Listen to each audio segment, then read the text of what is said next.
All right, now, everybody. Quiet, listen to me. We're going to start a show.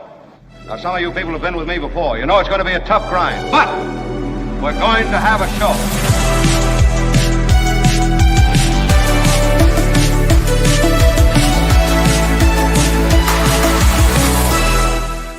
Oh, thank you, everyone. I really appreciate.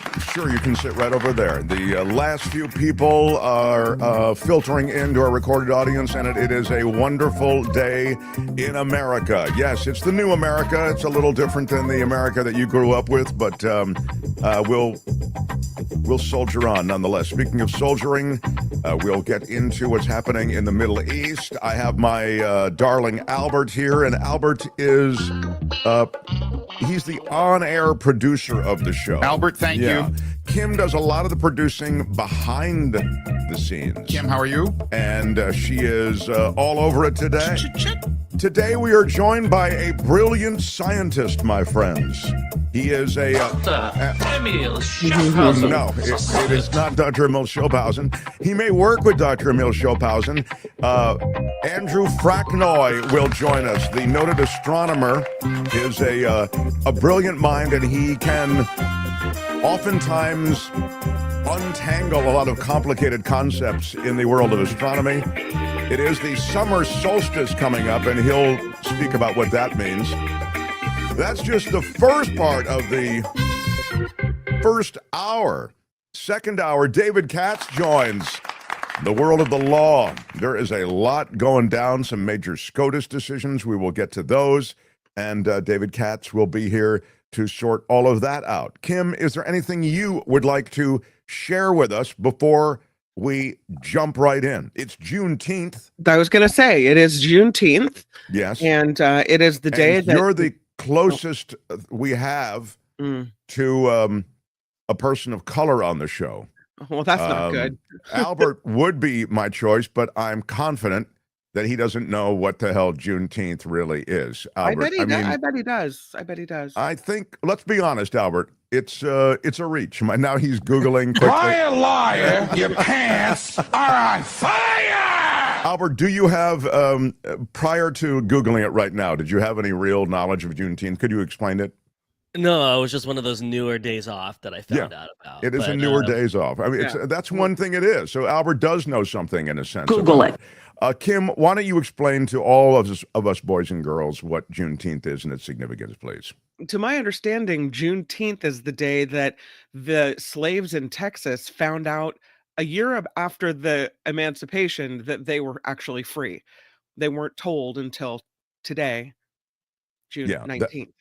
But it's been chosen as the day to, I guess, commemorate, right, and to observe and remember. Isn't that the idea was that there would be equality, recognized equality among the races? Isn't that it? Yeah.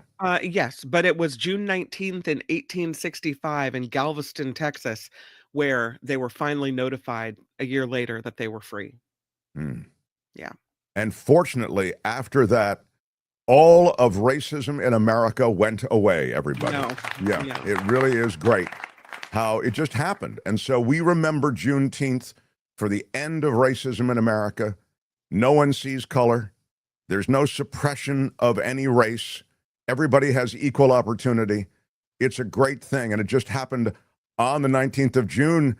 And all of you who are attending elementary school classes in the new America, that's what you will learn. You'll learn that it's all fine now. Yeah, everything's good. And to commemorate Juneteenth at the White House, which is the place where my Lord and Savior, Donald Trump, lives, he took out the bust of Martin Luther King. It was removed from the White House. Isn't that sweet? Oh, on Juneteenth he did that? He did it actually 2 days ago, but I think it works well as a Juneteenth reference. He did it the week of Juneteenth. But black people in Texas celebrated this day for a long time before the rest of us ever even really realized what had happened. Because I don't know about you, but I didn't know about Juneteenth until, I don't know, I want to say 5-7 years ago-ish. Yeah, and then it was on a Blackish episode, and more people started realizing, oh, it's an important day, that this shocking thing happened. in American history. And Yeah. then there you go. Again, a positive for primetime television. Then it is a great teacher. And by the way, CC Ryder says it straight. She says, "Surprised the Mad King hasn't revoked woke Juneteenth Day." Yeah, it is. It is a woke holiday. I mean, but I always think that, all right, nothing wrong with being woke. We're woke. I woke up to a lot of crap going on, and now we will talk about the trans kids, and we'll talk about, thank you, Gordon, for that, with David Katz, because that was a major court decision, and I feel as though David has a better feel for that than I do, certainly legally, and we can get into the ramifications of that court decision when David joins in the next hour. Bottom of this hour, I'll update you on our June swoon, which is our meetup. Virtual meetup is a week from today. It'll be at 6:30 Pacific time. A week from today. 2 hours of swooning. Kim, do you have 2 hours of swooning in you? Because you're going to be coming off of that two girls get drunk and talk about the news show that you do. I think I could pull it off. Yeah. All right. It'll be an unstable, a little wobbly swoon, but swoon it will be. I love it. I love it. Juneteenth is the day today that we announce our June swoon update, which will be bottom of the hour. Trevor Starr in Hollywood, whose birthday it was yesterday. Breaking fake news, he says. Trump is renamed today to Trumpteenth. I love it. I love it. I've never seen anything like it. Yeah, I think it's pretty cool. They are kissing my ass. It's a great thing. An ass-kissing day is what this president crazy needs. About that is, it's that Trevor's joking, but I could actually see that as a real headline. Nothing would surprise me. Yes, nothing exactly. would surprise me. Yeah. I mean, it's a day off, and our commander in chief get to have a day off to play golf. So I think. Oh yeah, it's good that he's getting the golf in, right? Yeah. Albert, thank you. Yeah, that's a very good point. Let me get into just a quick update on what's happening in the Middle East. And, The Mark Thompson Show. Apparently, Israel has struck an inactive nuclear reactor. Dozens of other targets as well. Again, the information coming from the IDF, so you can filter that through whatever you want. I mean, it's been pre-filtered, as I'm saying, through the IDF, and you can take from it what you want. But the aerial attacks back and forth have been pretty furious. I mean, I saw the video of a hospital that was in ruins, really, after it was hit by an Iranian missile. So this seventh day of conflict there is producing pretty big destruction on both sides. I wanted to get into a couple of, there it is, Albert showing it to you now. That's the destruction of that hospital. And it's interesting because I'll say one thing about this incident. The hospital apparently had been pre-evacuated, or people had gone down into the parking garages below the hospital, and as a result, no one was killed. I mention that because had the hospital sustained that kind of damage and there had been fatalities, I think it would have been a much different story today.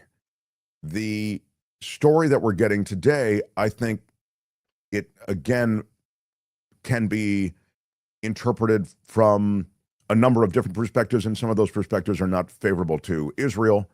And of course, if you look at Iran as a fundamentally destabilizing influence in the Middle East, funding terrorism for years, for decades, I mean, really sponsoring Hezbollah, sponsoring a number of Iranian surrogates. I'm thinking, out of Yemen, the Houthis, out of Syria.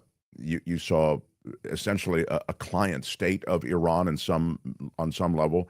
So if you that's all pre-attack, But now that the attack's taken place, there is another kind of way in which you can see this conflict. And so I get to that hospital bombing because it'll be incidents like that that are potentially inflection moments, because had there been fatalities there, I think Iran would be when you're bombing hospitals, it's the same thing that happened in Gaza. It's just, it's heinous, right? And so in this case, we end up with a situation now that would seem to beg for American involvement, but Donald Trump at once peacocking about the success of the initial barrage of Israeli attacks on that Friday. Now he's, I would say, peacocking, sort of like, we knew about it, I knew about it, I kind of, when it looked as though it was a winner, he wanted to put the Trump name on it. I mean, that's really what he does. He assigns the Trump name to whatever brand he feels might enhance his profile. Now it's become more complicated because should America get involved with the bunker busting bombs and the other munitions that Israel feels it has to have from the Americans, it's a much different look to the MAGA faithful from a guy who was claiming that he was going to end all wars in the first hour type thing. He's someone who has wrapped himself in the military. He loves the military. He loves the blind loyalty that accompanies most of the military relationships that he has, right? He has replaced generals and top military leadership with loyalists. He's put Pete Hegseth, the Fox News weekend host, in as the Department of Defense head. And Hegseth really only has one move, which is, to genuflect to Donald Trump. And so it's in that environment that he kind of is comfy now. But when it comes to taking the step forward and actually involving the U.S. military in this entire Iran-Israel conflict, he's double clutching because he knows it's a bad look. He also knows that it could be immensely complicated. And he has people in his ear, like Steve Bannon. Bannon says he just spoke to Trump and has cautioned Trump. Bannon, who is a supporter of Israel and is certainly not crazy about Iran, is very much against Americans getting involved there. You also heard Tucker Carlson, this heinous, despicable guy. Tucker Carlson essentially pull the rug out from under Ted Cruz, who is hawkish on Iran and American involvement in Iran. And we showed you that video yesterday. That's who I want setting policy, American policy, Steve Bannon and Tucker Carlson. That's exactly it, though, because these guys are two people who have the president's ear. Yeah. Certainly Bannon literally has the president's ear. You can call him and does call him regularly. And then you have Fox News Channel, and they're the de facto advisors to Donald Trump. We know that things that he literally has heard, phraseology that's used on Fox News Channel, he then regurgitates minutes or hours later. So there's a weird relationship he has. Since Trump is essentially an empty vessel, he's just a guy who wants to put up flagpoles on the White House lawn, tear up the Rose Garden. He wants to definitely return this country to some white fantasy land that he has where, you deport everybody who isn't white. It's a scary, and you may, again, if you're MAGA or if you're GOP, you may disagree and feel that that's sort of a cartoonish example of what's happening, but it has become something of a cartoon, like a dark cartoon in America. These extremes where people are wrapped up and shipped off, that's the America we're living in right now. Without warrant, without due process. They're arresting and harshly arresting, brutally arresting, throwing them down, zip tying them, American citizens, public officials, a mayoral candidate in New York, a senator. It's despicable. It's way out of control. And so when people say Gestapo and blah, blah, blah, well, come on, don't use the Gestapo. These are thugs. In fact, one of those ICE agents or one of these people on the ICE raid, did you see? He was an ex-J6er, pardoned by Trump. It's what we told you on this show. The day he pardoned the J6ers, what did I tell you? I said, this is Trump's personal militia. Yeah. It's a growing militia. The Proud Boys, they are Trump's militia. And so you're seeing versions of that played out right now in these ICE raids and these illegal arrests and detainments. So this is what's happening, and it's against that backdrop that Trump is making decisions about Iran. He has to get advice from Bannon because he doesn't even know where Iran is on a map. Go ahead and show us a little bit. I guess this is the breaking news of the morning as we come to you almost as we approach midday on the West Coast and 3 o'clock in the East. Here's a little something from CNN. Go ahead, Albert. The breaking news this morning, just a short time ago, Israel's defense minister said that Iran's supreme leader, the Ayatollah Ali Khamenei, cannot be allowed to continue to exist. This after Iran struck a hospital inside Israel. The defense minister said, quote, a dictator like Khamenei who's heading a state like Iran, who set himself the goal of destroying the state of Israel, he can no longer continue to exist. With us now, the former Assistant Secretary of State for Political Military Affairs, retired Army Brigadier General Mark Kimmett. General, great to see you. This is the Ayatollah right here. This is the most explicit language we've heard from a senior Israeli official calling really for the ouster, calling for essentially regime change here. What significance do you read into that statement, and how would that change the type of military operation we're seeing? Well, it's an extraordinarily significant statement. That means that the Israelis are subscribing to the policy of regime change. And how would that change the mission? Well, it would just add on to the mission. That is classic mission creep. And while I appreciate everything that Israel has done up to this point about taking out the nuclear facilities, my question to Israel would be, okay, if there's going to be regime change, are you taking over the day after operations yourself? Talk to me more about that, because you also say this is something the entire world needs to think about more, the day after management. Well, I do. It goes back to the Colin Powell comment, the old comment about if you break it, you buy it. We saw that in Iraq. We saw that in Afghanistan. I'm not saying that it should be necessarily completely taken off the table, but there ought to be some considerations and a lot of planning, because it's easy to do the regime change, but putting it back together is much like Humpty Dumpty. And in the type of conflict this is, and we can see all the strikes that have taken place, and this is, I think, just now a fraction of them, all the strikes that have taken place in Iran. The nature of this operation, Israel's over here. I mean, it's not like there are troops at the border of Iran, Israeli or otherwise, waiting to go in to occupy. So if there were to be regime change, if the regime were to fall here, I'm not even sure I understand what would happen, how there would be an organization to run the country. No, I agree. And people seem to think about Iran as a homogeneous nation. Well, that's not true. Persians only make up about 65%, I think, is the number of the population. You have Kurdish areas, you have Armenian areas, you have the areas out by Afghanistan.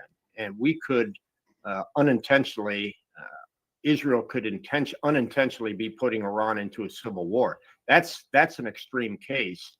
But I don't necessarily believe that the right answer is bringing in expatriate Iranians who have been out of the country for the last 40 plus years as the solution. We saw that in Iraq, and the expats didn't make things better. This is key, and thank you, Albert, to be sure. for that. What are the other things that people... The day after the planning that has to occur after you've destabilized a country, after you've militarily toppled a leadership, we saw in Iraq. I mean, how short is our memory? We saw in Iraq the mess that was left there. Now, the Iraq invasion was awful. The Iraq invasion was concocted. The Iraq invasion was illegal. It was a product of an agenda that the younger George Bush had, and it was plotted by minds much, much smarter than the idiots that are running the kind of planning that we have now. The idiots that are running the planning we have now who are deciding whether or not we'll get involved in this, they're morons. I mean, you can just see it. They know nothing. They are trying to navigate diplomatically through a guy who's a real estate mogul. That's not Trump. I'm talking about, what's his name? Kim, the diplomat who starts with a W. I just, not Warnock, but Witkoff, thank you. Witkoff is a real estate mogul. Okay, doesn't know anything about diplomacy and Middle East diplomacy. He's doing the Middle East diplomacy. He's doing Ukraine, Russia. It's insanity. So in any case, I mentioned the Bush situation and Iraq for a reason, because they didn't, okay, these people who, as I say, were smarter by a factor of 10 than the people who are doing this. Now, believe me, I hated the Bush administration, start to finish, all of them. But they were smarter leaving Bush out. George Bush, the younger George Bush, not a bright man. But in any case, the rest of these guys, they were smart. They had a history of public service. They kind of knew where stuff was. I mean, Colin Powell was involved in it and all the rest. So I'm making the point that they didn't think about what was going to happen the day after they toppled Saddam Hussein. They didn't factor in what Iraq was going to become. It took years for Iraq to settle into some kind of backbeat of normal life. And these guys, the Israelis, they're smart too. But I wonder if they've really thought about what's going to happen with Iran. Iran, much bigger than Iraq, much more complicated situation than Iraq. And now it would seem the Israelis not only are going after nuclear capabilities to derail those, but they're looking at the very real possibility and calling out for regime change, for new leadership in Iran, to free the people, to liberate the people of Iran. Well, Iran is made up of all these different factions. Who will lead them? You're going to bring in a relative of the old Shah? I mean, that's what's being talked about. So I am immensely concerned about this situation as it continues on and boils on day after day. But I think even as Iranian leadership is definitely endangered, the days after they're gone become incredibly problematic for the rest of the world. There's no guarantee that the leadership that's going to ascend to power will be in any way better or more positively positioned toward the rest of the world and the West than the guys in charge, than the mullahs who are running the place. It's a real dangerous situation, and I just would love to see that danger reflected in the kind of contemplation that our administration is doing about whether to get involved in this thing, and just how to engage with the Israelis on what's going to happen, assuming you can prevail in this situation. And all we're getting, the only contemplation, the only thinking, the only reflection, the only strategic analysis that is really going on is that from Donald Trump. And he's just thinking, does this help my brand to be involved with this or not? It would help my brand on Friday, but now I think it might be problematic to my brand because the MAGA faithful don't support it. So you see in his mind the tug of war going on with the question as to whether or not to get involved. Do you think the United States should be involved? I would prefer that we not be involved. I mean, you could argue that we're already involved. We support the Israelis. We support them with arms. We support them with money. There's a lot of American arms and money in the Middle East, too. It goes to Egypt. It goes to the Saudis. So it's not just the Israelis. I know it's fashionable to talk about how the Israelis just get, Christmas presents every week or Hanukkah presents every week from America. But those same gifts are going out to a lot of the countries in the region. I'd like to see America stay clear of it. Yeah, I really would. So anyway, this is a to be continued for sure. As I say, we'll follow developments, and if anything happens today on it, obviously we'll break in with it. But it's an hour-to-hour type thing, and it would appear that on some level, Israel has achieved a kind of military dominance in the same way, though you could say the Russians have military dominance over Ukraine, but this is still a war that's ground on in Ukraine for 3 years, right? And it could happen, I don't know about it 3 years, but it's definitely a situation that could continue messy for a long time ahead. Israel seems committed to more than just going after the nukes. The Mark Thompson Show. Quickly, a check of the chat. Chaplain Fred, who is rapidly ascending to Hall of Fame status in our chat. He says, hi, Mark, Kim, and Albert. Mark forgot to bring the king ring. I guess no kissing Mark's king ring. I am emancipating from you today, Mark. Please take it easy on me today, Mark. Well, I'm a benevolent dictator, everyone. I mean, everyone should know this. So I take it easy on you, Chaplain Fred. You're a champ. We love you. Proud Boys, Rich says, sounds like a gay group band. Yeah, it does. I'd love that band. The Proud Boys. The actual Proud Boys, though, I really wish they would look. They arrested the leadership of the Proud Boys, and the president and my Lord and Savior, Donald Trump, he emancipated them. He gave them a full pardon.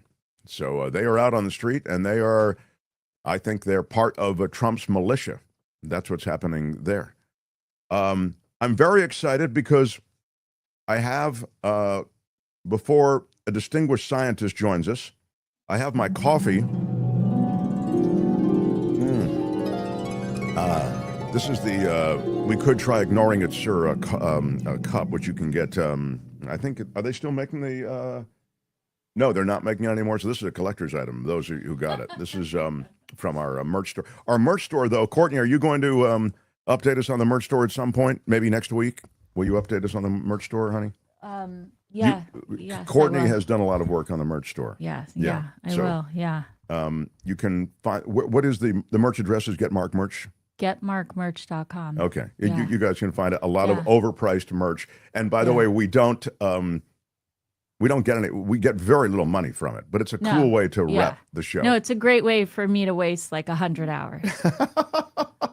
Well, you know, it just... That's a conservative estimate, by the way. What? I didn't think it was such a problem for you, but it's nice No, it's a lot of fun. We have a lot of really cool new items. Yeah. But we were trying to do like a limited edition thing, and we just haven't found the right designer. So. Yeah, okay. Yeah, we have a kind of cool summer designs we were trying to get, but we haven't gotten the right design yet. Anyway, the coffee is CoachellaValleyCoffee.com, and Courtney has brought me... a splash more, and thank you very much for that.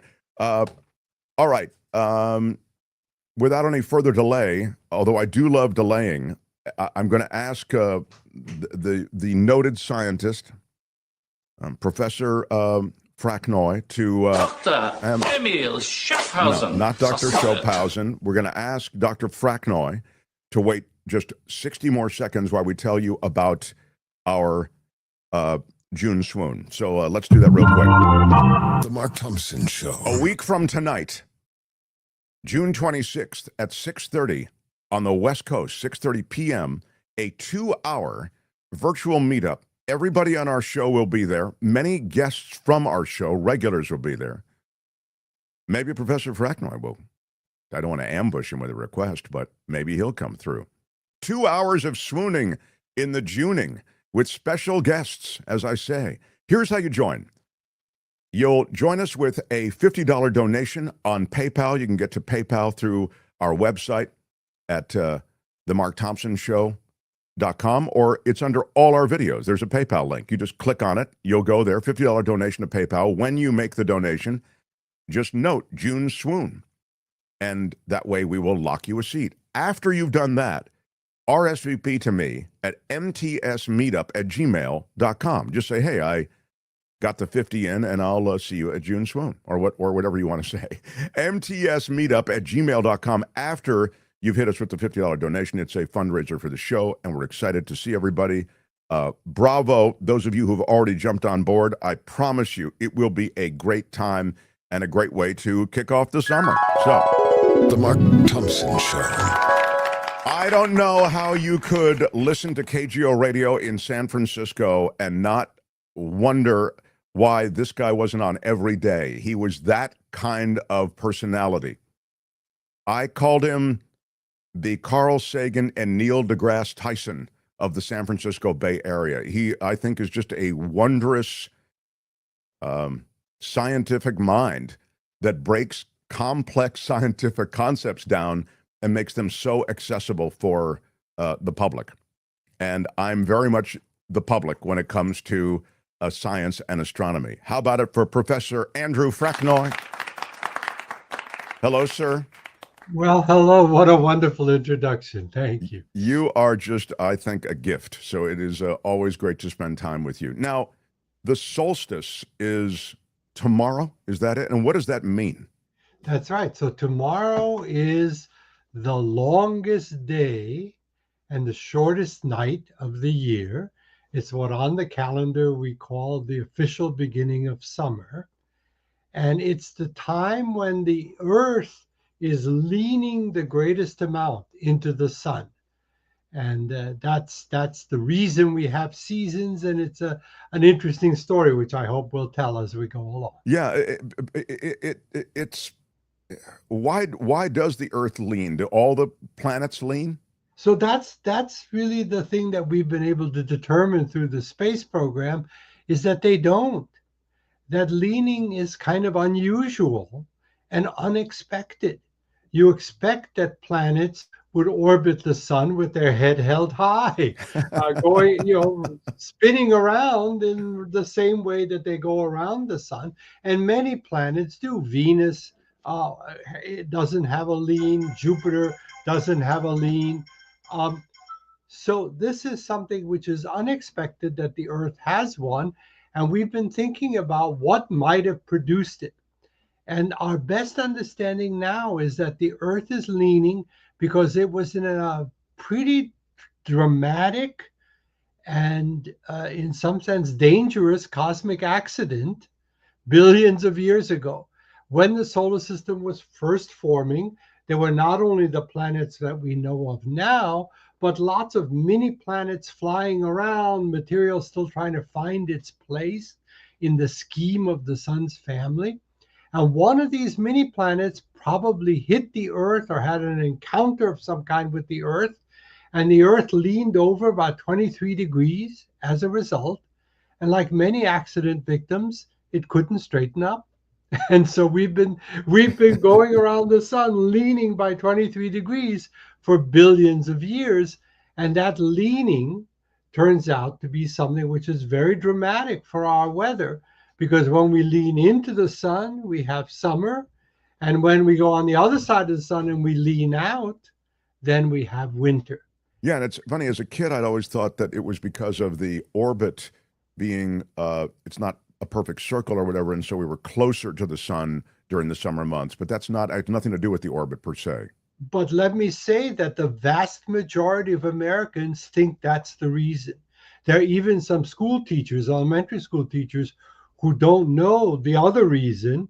And that sounds so reasonable that, yeah, of course, the Earth's got an orbit. We all learn that the orbits of the planets are ellipses, not circles. And perfectly commonsensical. When we are in the closer part, that must be summer. When we're further away, it's winter. But in fact, we know that the closest that the Earth gets to the sun is January 4th, which, if you think about it, that's not a very warm period. Not here, it's not. Now, does it have any effect on those southern hemispheric countries or places? No, turns out that compared to the lean, the tiny difference in distance is insignificant. And so, I guess, as reasonable as it sounds, that's not the reason. Another reason we now understand that this can't be right is that Australia has the opposite seasons, because Australia is on the other side of the Earth. When we lean in, they lean out. When we lean out, they lean in. And of course, if it were distance, Australia and the United States are always at the same distance from the sun. So we'd have the same seasons, but we don't. We have opposite seasons in the southern hemisphere. And that's sort of the the final nail in the coffin of the distance theory. And we now know that it's the leaning of the Earth that causes the seasons. So if you're celebrating the wonderful summer days and short nights, this is the reason. This is whom you should thank, is that mini planet that hit us 4.5 billion years ago. There were other planets like Venus also involved in collisions, cosmic collisions like Earth's. Right. So we now know that Venus also got hit. But it didn't lean over as a result of the hit. Something quite different happened to Venus. Venus stopped spinning. The Earth spins every 24 hours. We imagine Venus had to spin something like that. And it got hit so hard, it stopped spinning and began spinning slowly backwards. And we still see it today, spinning slowly backwards from the direction of all the other planets. It's So the that must have spinning, been Professor, something- that produces the gravitational force? Say that again? It's the spinning that produces gravitational force? No, gravitational force comes from the material that makes up the planet. Every bit of stuff, if I can use that technical term, every bit of stuff in the universe, every bit of matter has gravity. And when you have a big round world like the Earth or Venus, there's enough stuff there to make substantial gravity. Why do they, in like 2001 A Space Odyssey, spin that space station or whatever? Is there any kind of spinning like that? It creates an artificial gravity? You are on the right track, because you could, by spinning, simulate gravity, give a sense of gravity. We call that artificial gravity, when you make it not by the amount of material that pulls you, but by some other force. And spinning really fast is one way to do that, to press you against the floor. It's fascinating. So I want to get to just a quick question. There's always a question coming in about extraterrestrials and about space exploration. And it is true that, you know, when you think about the fact that you're looking into history, when you look at the night sky, it on the one hand, you'd like to see the now, but in another sense, it's exciting to think that you are looking back in time. And for a scientist, I have to think, it's even more exciting because you are involved with the origins and the consistency, the events of the universe and the cosmos. And so to see an historical record, you know, in the night sky, that has to be even more exciting. Well, you put that very eloquently. That's exactly right. That one of the great ideas from astronomy that is really wonderful when you get used to it is that, unlike CNN, we don't get instant news from the universe, because the speed of light, fast as it is not that fast compared to the vast distances out there. It just takes a while for light, even traveling at the fastest speed possible in the universe, it takes a while for light to get here. And the further away from us something is, the longer it takes for the light for the news to get to us. And that means that as we look out into the distant parts of our galaxy, the Milky Way galaxy, which is our home system of stars, or when we look really outward to other galaxies, other islands of stars, we are seeing the news from when the light left them. And that can be millions and now billions of years ago. And although that's kind of discouraging, because we don't have any news about the latest fashions or the things we might want to know from a human perspective, as you say, we are looking out into cosmic history.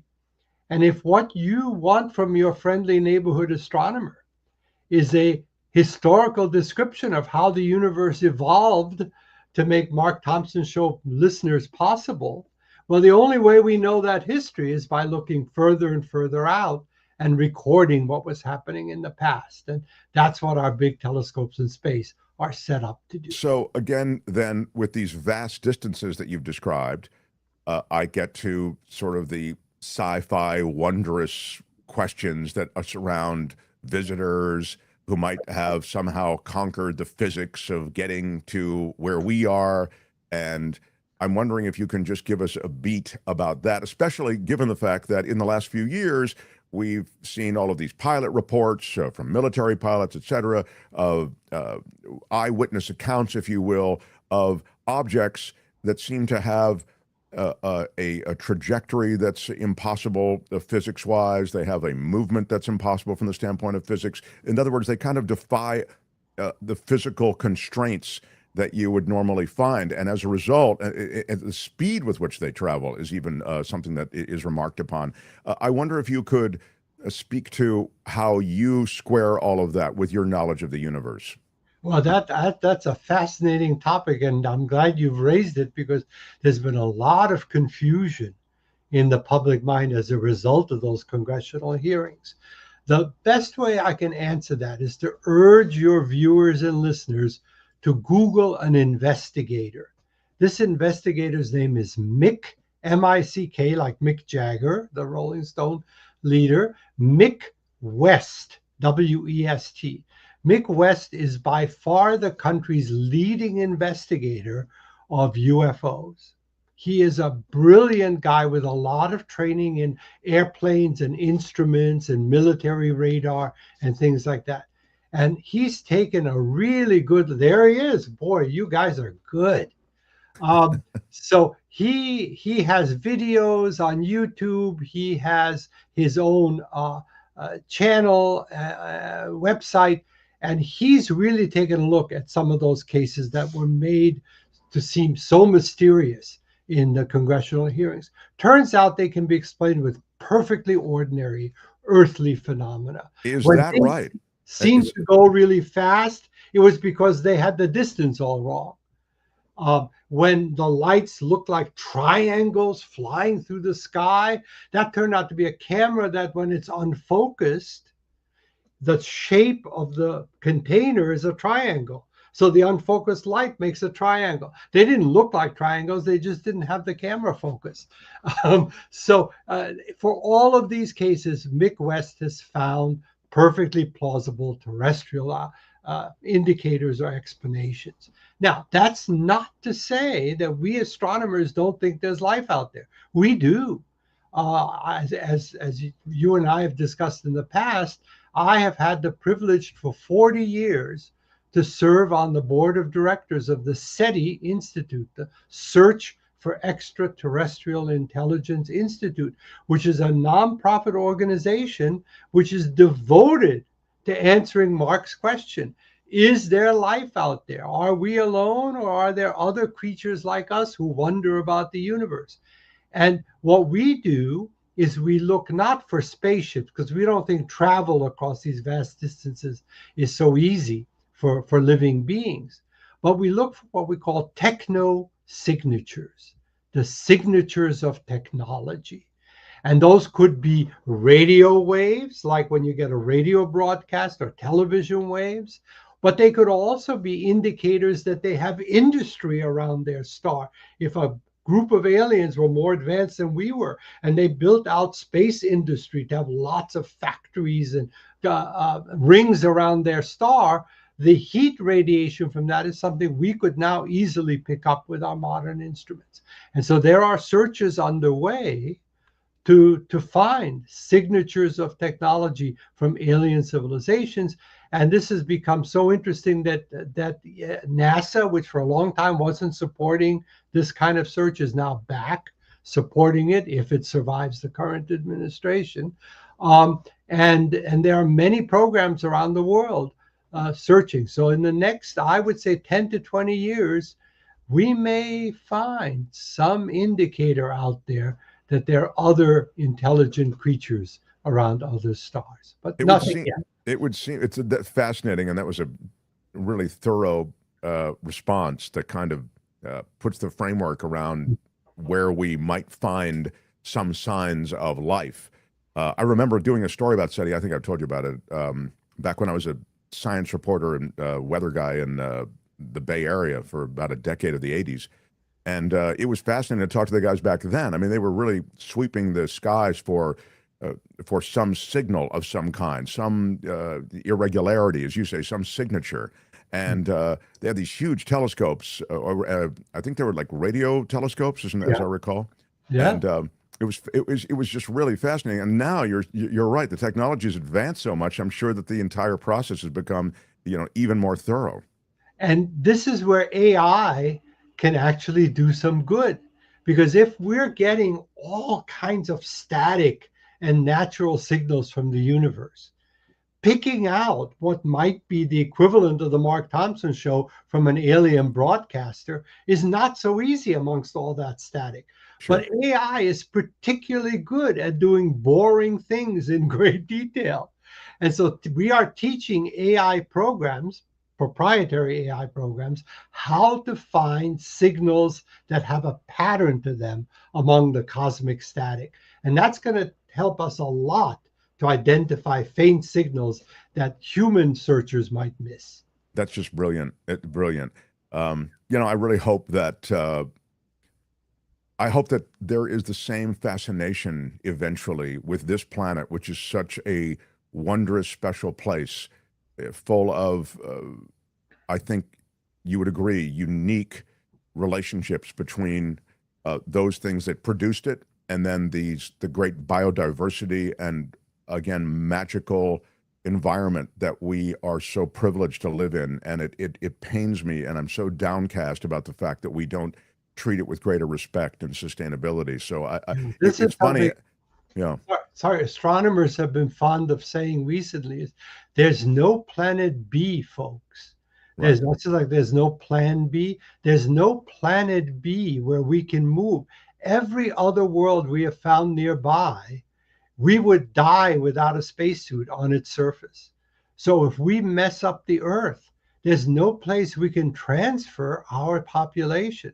So we have to take care of this planet because there's no alternative that we can actually get to. Right, for our own survival, sure. And I was just talking about even just the survival of the environment at large, But I did want to, before we let you go, touch on the fact that you have taken so much of your scientific knowledge and you've worked the world of imagination. I know you're writing sci-fi, and we're going to have links to your stuff under this video. I think your latest piece or your first piece was The Lurker. Isn't that what I love that title. That's how I remember it. Thank you for mentioning this. But one of the things I'm trying to do in my retirement is to write astronomically reasonable science fiction, just short stories, fun stories. And 10 of my stories have now been published. So I'm officially accepted as a member of the Science Fiction Writers of America. I love it. I love it. But the latest story, and all of these are free to read on the web, the latest story is called The Lurker, and it's about the possibility that alien civilizations might send a mechanical probe to our solar system, because they can't necessarily send people so easily, but just like we send probes, they would send a probe which lurks in the asteroid belt, waiting for some human to get to it and contact it. And what happens when some hapless explorers find this probe? That's called The Lurker. And brilliant idea, brilliant premise. I love it. We'll have, as I say, links to Professor Fraknoi's stuff, and he is still I think you're still teaching, aren't you? I guess these are public lectures and lectures at universities as well. Well, I'm not teaching regular classes anymore, but I'm teaching in several programs for retired people to come back to a university and just take courses for fun. San Francisco State has such a program. University of San Francisco has the Fromm Institute, where that happens. And now there's a national coalition of universities doing classes for retired people, and they've asked me to teach a national course. So I'm very excited about that. That you deserve that attention, and you're finally getting, I think you're always pretty well recognized, but I love that you'll get national attention, because I just think that you're a treasure, as you know. I again, will link to Professor Fraknoi's latest work, his sci-fi stuff, and you can Google him and find him and perhaps attend one of his lectures, particularly if you're in the Bay Area. We'll think of you tomorrow on the solstice. Great. Happy winter solstice. Happy summer solstice, everyone, and enjoy the long daylight. All the best, my friend. We'll see you soon. Professor Fraknoi, everybody. Right on. The Mark Thompson Show. It was great. I loved it. How would you handle this? We could try ignoring it, sir. Morning. You cannot say you love your country. Where are my weed smokers at? Stay at home and get baked. What up, everybody? It's Solstice Eve, I guess. We are a live show. We come to you from 11 to 1 on the West Coast, 2 to 4 on the East Coast. Shout out to the East Coast. And everybody in between and beyond in other lands, welcome. I got a couple of comments, people listening from Australia and England, and it's always exciting to have our international friends looking in. So Kim is here. She is our stalwart news person. Kim, how are you? She came from our radio show, which was KGO Radio in San Francisco, and Albert from the same show. Albert, thank you. So many of our listeners and really our support crew, they are people who used to listen to KGO Radio all the time, and they've come over to YouTube, or they've come to Spotify or Apple Podcasts, wherever you're listening. We're an audio podcast as well, daily. Albert will drop this. You drop it right after the show, right? After the show Yeah, ends? the podcast is usually immediately after. Yeah. So it's cool to have this community, and this community feels very strongly about certain things and certain people, and I love sharing. Tomorrow, I've got some angry comments and Oh no. well, no, it's everything's fine, but I'm just saying it's always fun to. The angry comments are more fun sometimes to share than the. I've received a lot of positive letters. Yeah, okay. The one thing I will tell you is I got a comment yesterday about the ads on YouTube. Oh. And, how can you?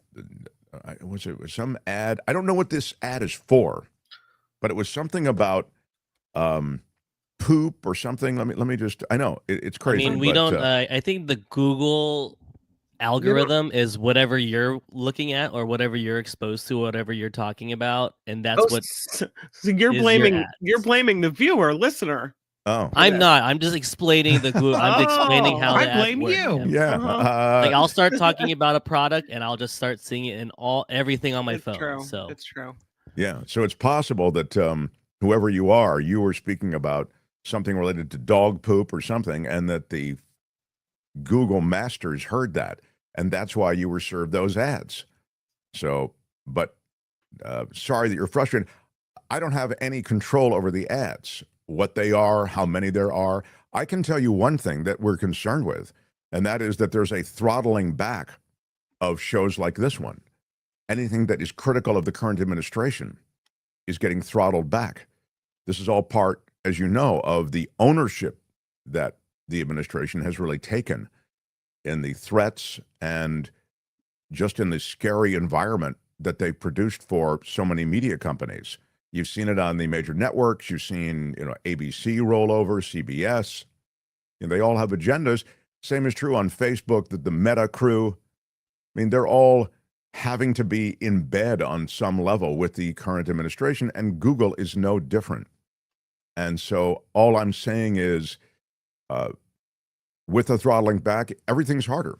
It's harder to make a living. It's harder to support, the staff on this show. So I so appreciate everybody who is a part of supporting us, Patreon, PayPal, et cetera. You're great. So, but that's the situation with ads and stuff. We have no control over them.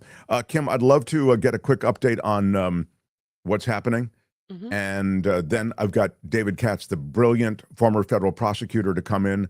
I'll talk about some major legal decisions that have been handed down from SCOTUS and beyond.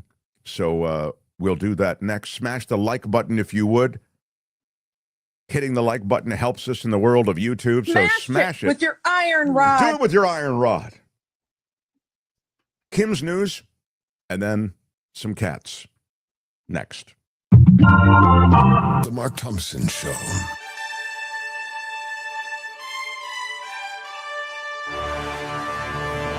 On the Mark Thompson Show, I'm Kim McAllister, and this report is sponsored by CoachellaValleyCoffee.com.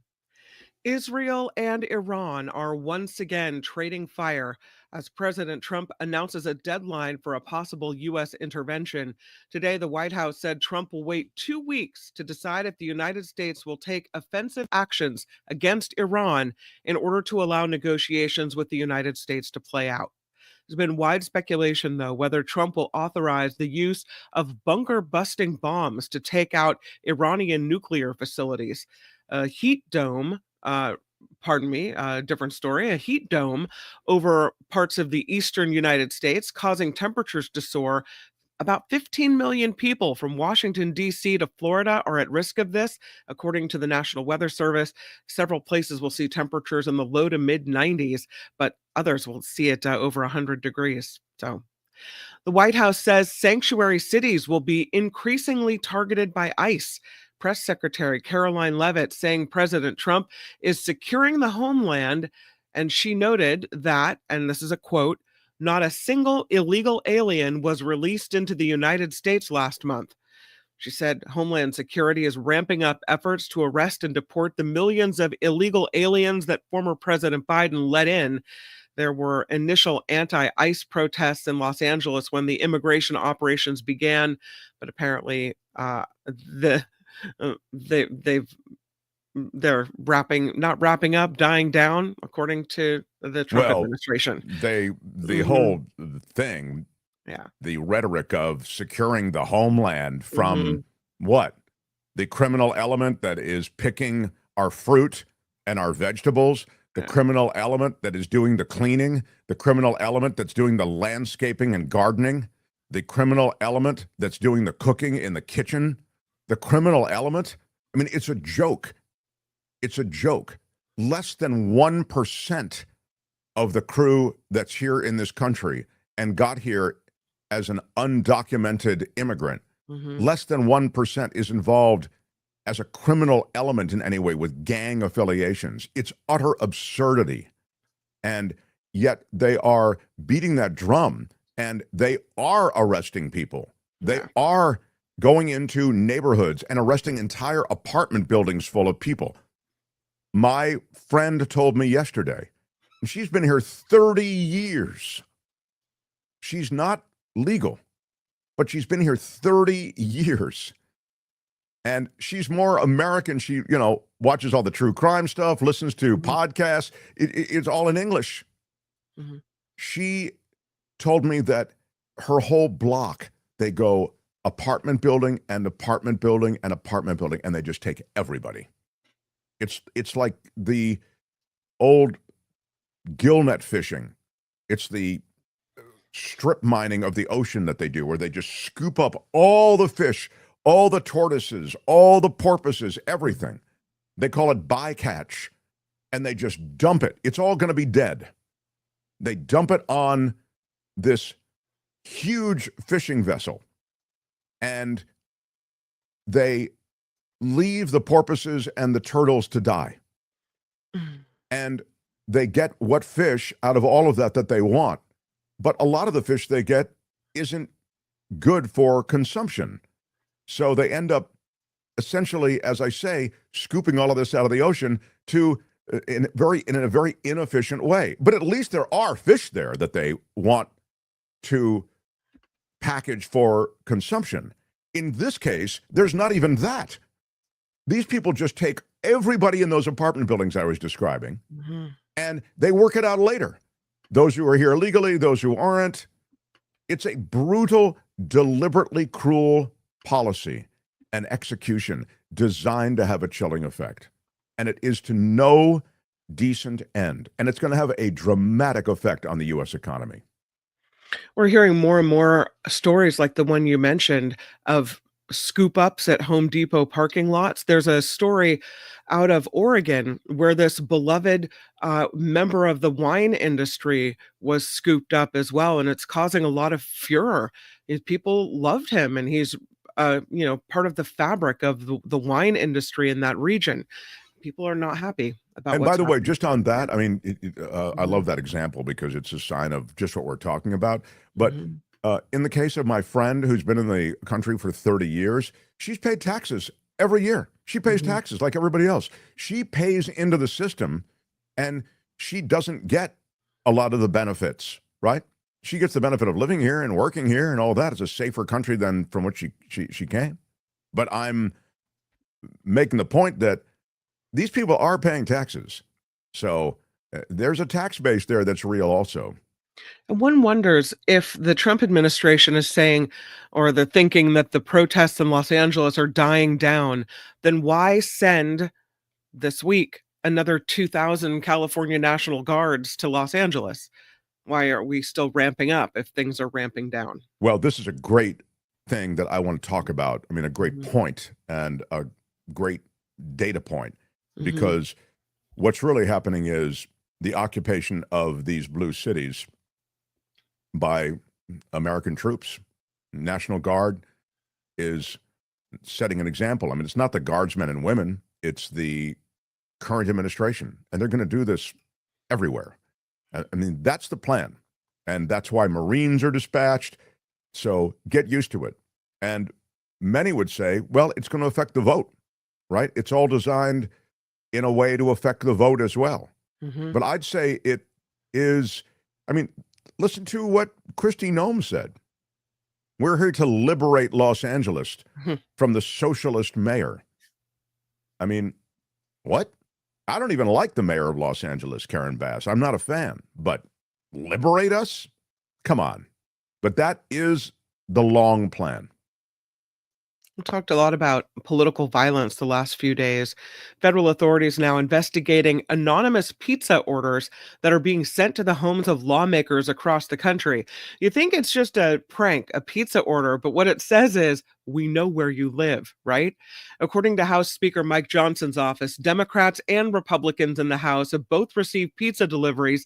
ABC News reports pizzas have been sent to current and former officials of the U.S. Capitol Police as well. Authorities are concerned the sender has bad intentions.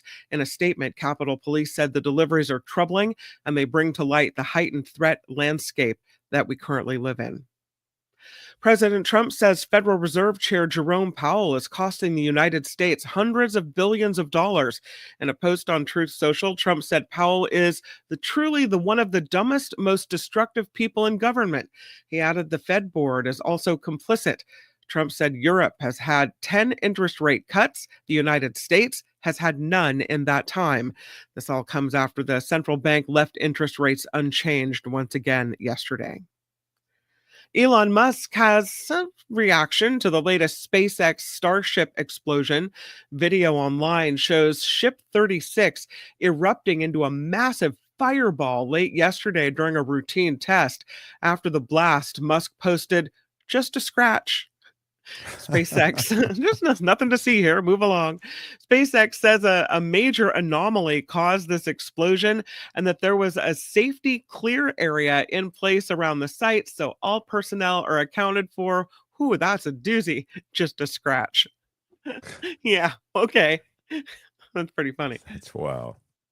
Federal authorities are investigating, Karen Reed is not out of the woods yet after she was acquitted in the murder trial of her Boston cop boyfriend.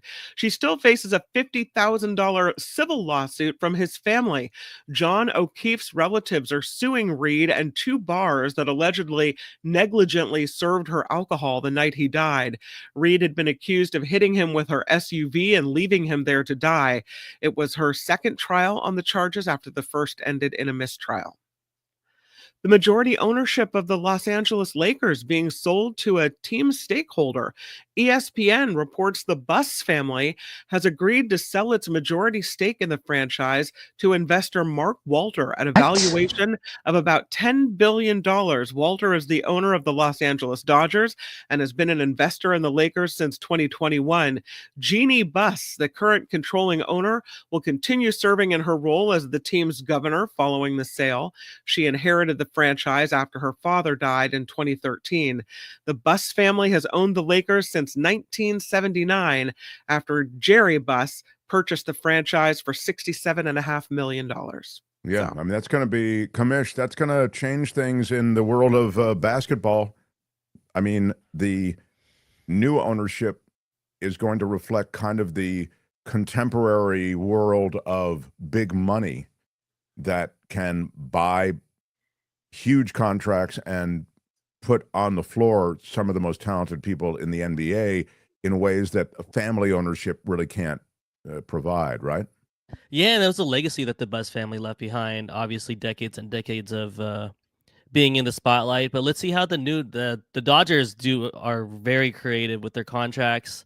There's a salary cap in the NBA, so they can't really do what they do in baseball. But it's going to be interesting to see if they try.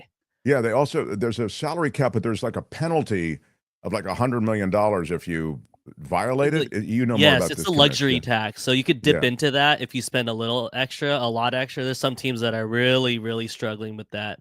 The Warriors just got out of that. I think the Suns are screwed by that, but it's really tough with we'll see what they can do. I guess what I'm getting at is if you get super rich ownership, which they have now, right?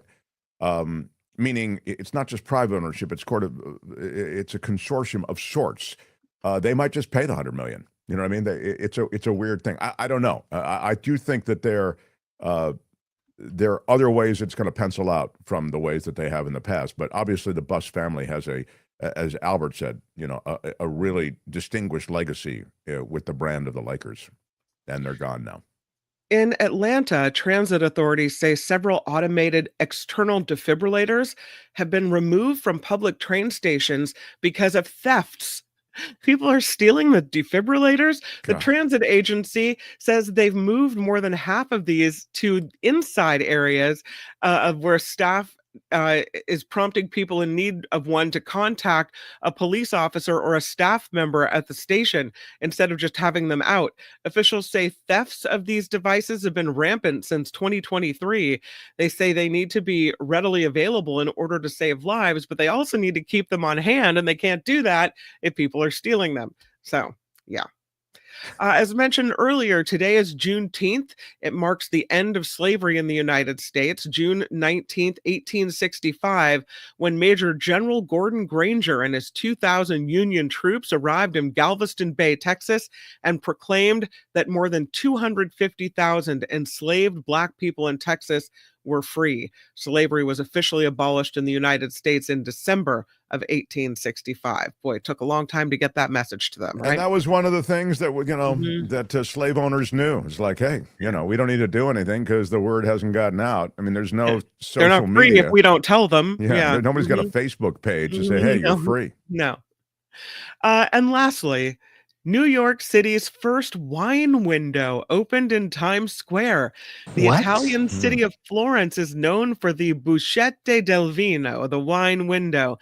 They go back to the 16th century when winemakers would sell flasks of wine through small arched openings, often built into the facades of historic buildings. Wow. The idea, there's a wine window. Yeah. The idea was to avoid having to open for business and pay taxes. They later became a safe way to sell wine when the plague struck in the 17th century, but they're still really popular in Italy today. Now we have one in Times Square, a little wine window. There's a lot of winos out there that just wander up to the wine window in Times Square and they're like, how dare you? Could you put a paper bag on it? Thank you.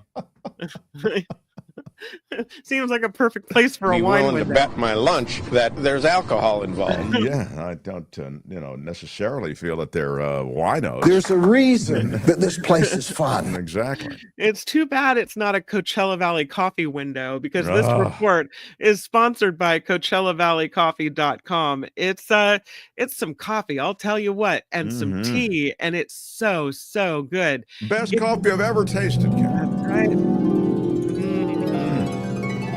Drinking it out of a Mark Thompson show mug, which doesn't hurt, but I will tell you that it tastes delicioso from any mug and any kind of receptacle that will hold your liquid. What is this? They have a new, what is that? Is it a shirt? Is it a shirt? Albert, I can't quite see what it is. It says a day without coffee is like, just kidding. Just kidding. I have no idea. I have no idea.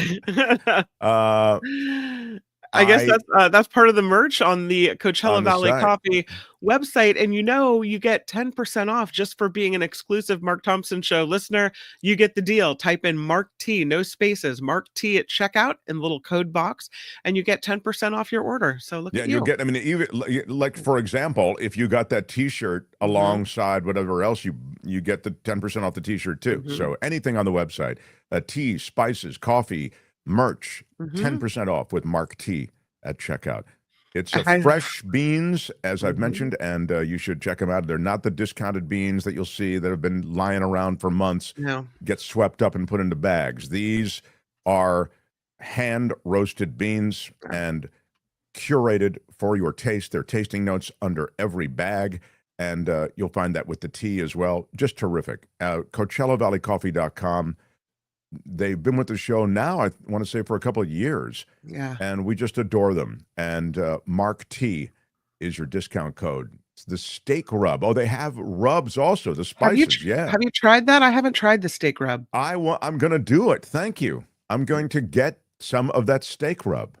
Yeah. You can put it on your whatever kind of plant-based steak. Yeah, plant-based steak. There's a whole bunch of stuff that, you get jackfruit is one of the things that can substitute for, meat. And there are a bunch of them. Yeah.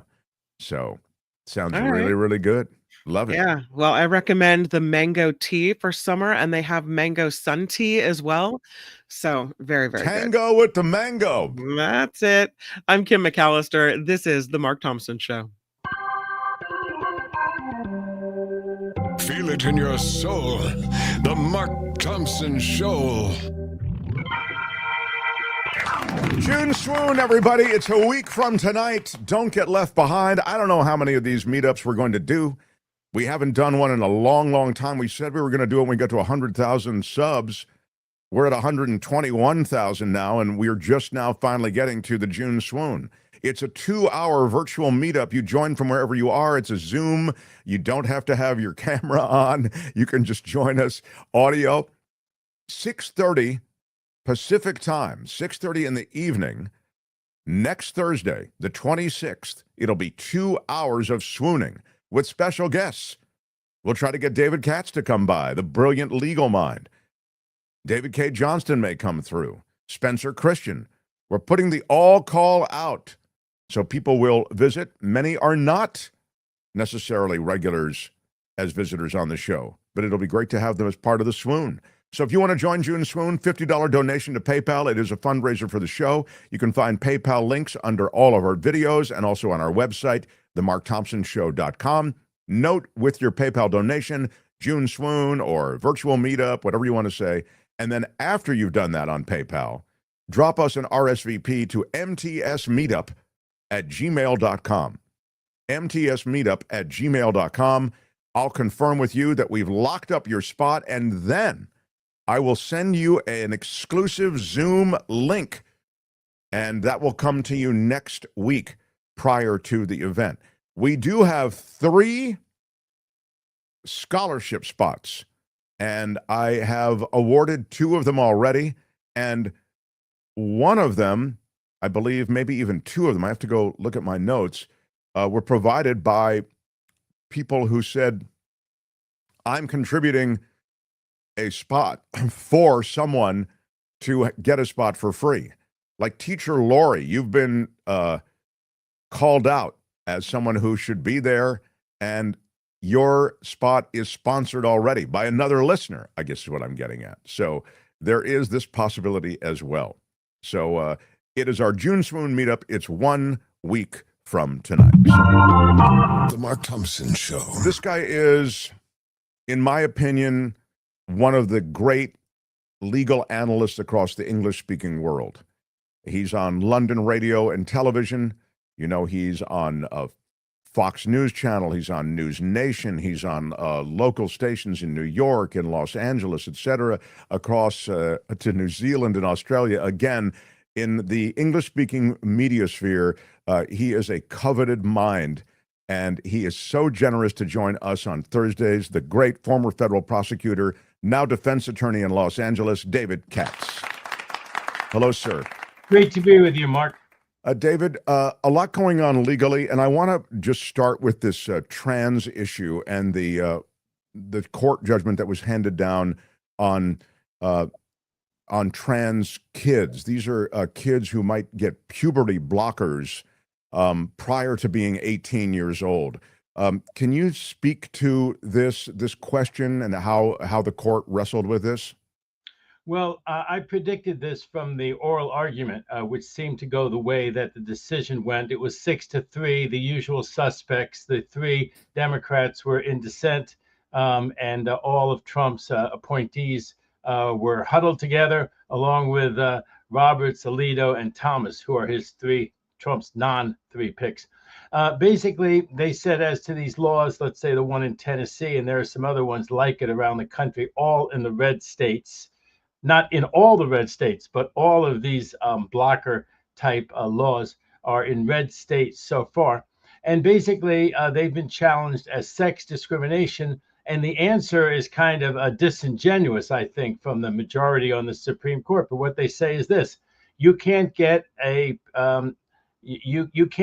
you're under 18, you can't get a puberty blocker. You can't get any of these kinds of drugs that help you change your sex, whether you're a boy going to a girl or whether you're a girl going to a boy. So where's the sex discrimination applies to both boys and girls? And on that fatuous basis, they decided the case. And it looks like other states like Tennessee that want to do that will be allowed to do it, at least for anyone under the age of 18. The questions around this, David, I mean, I know it's fraught with all sorts of issues about gender and about the irreversibility of some of these things, was that the stuff of the legal minds that went over this, or was it more politics? Well, I mean, the people looking at this issue think it's almost all politics, and they think that the Democrats are kind of out of step on this issue politically, whether they're on a human level, on an understanding people and what people do. If they're on the right level of understanding it, Trump has even trumpeted the fact that 85% of the country is with him on these wedge issues. This is one of his wedge issues. It's the same sort of issue as girls' sports teams. Some of the girls on the team, some of their parents, some of the members of the public complaining that people who are biologically male, that were born male and have transitioned, have too many physical advantages over the girls in sports like basketball and other sports like that, and should not be allowed to play. And I think we've seen that all over the country. And I think that that's a big loser for the Democrats politically. And so I think that Trump and the red states are going to try to hammer home those decisions. And, Newsom has actually waffled on that a bit, maybe taken the right position from some people's point of view. Newsom, to the extent people think that he's the presidential candidate for the Democrats in 2028, they think, yeah, and he waffled on this issue. I think maybe he got on the right side of this issue. If 85% of people are on this side of the issue, maybe a Democrat ought to be on the side of the issue, because you can't exercise any power to do anything if you don't win. So I guess to answer your question, the argument goes that if you don't start at 15 or 16, you can't, transition as well. That's really the age to start, at 15 or 16. And then, of course, the other side of it is that at 15 or 16, you shouldn't be making such a momentous decision. You save, you can't really go back on it. So some people say you got to start at 15 or 16 for it to really be meaningful and for it to kick in and to be done right. And that some of these people have such dysphoria over their sex. And then, all the rest of the politics of it, that there are supposedly groups that encourage it, that somehow the peer pressure, I kissed a girl and I liked it, that kind of a thing, that there's this kind of peer pressure, and that kids, obviously 15, 16, are very susceptible. And then there's the whole issue of whether the parents have to be informed or not. And that drives people crazy too, when supposedly schools or teachers at schools are encouraging kids to have a sex change, and their parents aren't even informed about it, which all of it is mind-boggling. You have to figure how dysfunctional some of these families must be, but that doesn't mean that the law can't try to protect this issue, whether there are dysfunctional families where kids that you don't really understand. And I mean, we didn't have this, Mark, when we were kids. There was no ability to do this at all. Now there is this ability. there hasn't been a lot of controversy about paying for it. We pay for lots of medical procedures. So most of the screaming hasn't been about the cost of it. It really does hit some people way, way wrong, that you can change your sex, and especially that you can start at the age of 15 or 16. And that's what motivates these laws like in Tennessee, which just got upheld by the U.S. Supreme Court 6-3. Yeah, you summarize it so beautifully. I mean, there are all those things working, all those elements, all those variables working on this question. Randy says, doesn't the SCOTUS ruling on transgender care for minors align us with countries like the UK, who I believe have stopped such treatments for minors? Are we now conforming to sort of the way the rest of the world looks at all of this, David Katz? Well, the UK and some of the Scandinavian countries were kind of the vanguard on this. And then they did some studies that I guess were sort of respected by doctors, psychiatrists looking at this and saying, you know what, maybe we are going too far. Maybe we're allowing kids to make this decision without parental consent or too young in life. But I have to laugh at the Republicans because they always say we shouldn't consider what other countries do in their laws. Scalia, the Supreme Court. I can't believe it. Counsel, you're quoting foreign law. This is an American court. And so all of a sudden, when it goes the right wingers' way, when it goes the prohibitionist way, suddenly it's so relevant what the Scandinavian countries and what the UK does. So but we've gotten so used to this hypocrisy now. The last thing, because I remember this, it was Trump's inauguration speech, during which he said, from this moment on, there will be two genders in America. I remember it because it was such just the way he put it, it sounded so dictatorial. I thought the way he packaged the message, I guess, it was so hard. It was so hard edged, And he said, from this moment on, there'll be two genders in America, male and female. And he got this big, uproarious applause. But that sort of is the unwavering position of these conservatives, social conservatives, right? Political conservatives, and Trump himself. Well, everything, of course, changes as it does with the right to abortion. If it happens in one of these right-wingers' families, they have kids who are, LGBTQ like anybody else. They say, all these people say it doesn't happen to Republicans or it doesn't happen in my country. People will tell you we don't have that in the Arab world. Well, there's a certain percentage of people who are LGBTQ in every population, every human population, and likewise, there are a certain number of people who are, have this sexual dysphoria and they want to be the other sex. And so, as I say, the huge issue is not about paying for it. And the huge issue is certainly not about wealthy people, including whether they're stalwart Republicans or not, paying for it if they have money. But it does, the rubber hits the road when you want the public to have to pay for it. That's something where we're going to see that issue come up. And where you start at 15 or 16, as I say, people say to do it right, and you want to have the change, you want to start at 15 or 16. But then this one who used to, you remember Trump was interviewed by her years ago when he ran the first time, and he said there was blood all over everything, and he demeaned her and defamed her and despised her. This lady is, she's got to come back as someone who's so concerned about, let's say, someone who has their breasts removed, and then they want to have breasts later on, or they get all unhappy with their decision. And obviously, there are some people who are unhappy with lots of decisions, including major decisions. So she's been in the news, and that issue has been in the news. And of course, they're all bad things, Mark, to think about. If you really, really want this operation and you're not under peer pressure, and it's just the right thing to do from every point of view, you ought to be able to start it at 15 and at 16. And in Tennessee, you cannot, as I understand the law that just got affirmed. In the blue states, things have not changed to that extent. And apparently, if you need to have it paid for it, if you have a program that pays for it, apparently they'll pay for it. I don't know all the aspects of that, but there are some people who think, doesn't that cost a lot of money? I mean, we're the old economic conservatives who look at some of these issues and think, well, does that cost us a lot of money? And other people think, oh my God, Katz, are you out in the ozone? Does it cost a lot of money? Because it's such a huge, major issue for some people. And of course it is if you have a kid who really, really desires to transition. Yeah, it's very important, though, the distinction you're making, which is that this was a judgment about what was going on in Tennessee. That was the appeal to the Supreme Court. I want to get to Newsom and Trump.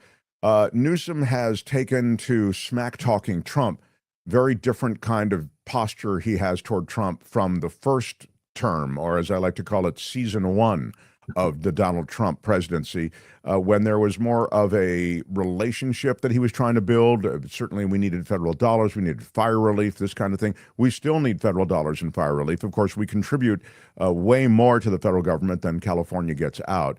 I say we, meaning because I'm a Californian, but I'm wondering if you can speak to the legal back and forth, because Newsom is actually suing Trump. Well, yes, this was the famous lawsuit that people have been watching, and I deflated expectations last week, Mark, on your show, when I said I don't really think that this lawsuit that's now in the Ninth Circuit is going to change the fact that Trump has sent these National Guards men and women, and now parts of the Army here into Los Angeles. And the reason I thought that was because although a very distinguished judge had ruled in the trial court up in the Bay Area, by now it must be about 10 days ago, that this was illegal and unconstitutional, what Trump was doing. Basically, it was not shown that there was the danger of a rebellion here, that what was going on here was not only wildly exaggerated, but by Trump, and Fox News. But when you looked at it, it simply was not, as an objective person looking at it, danger of a rebellion. Words have meanings, and what we had here in Los Angeles,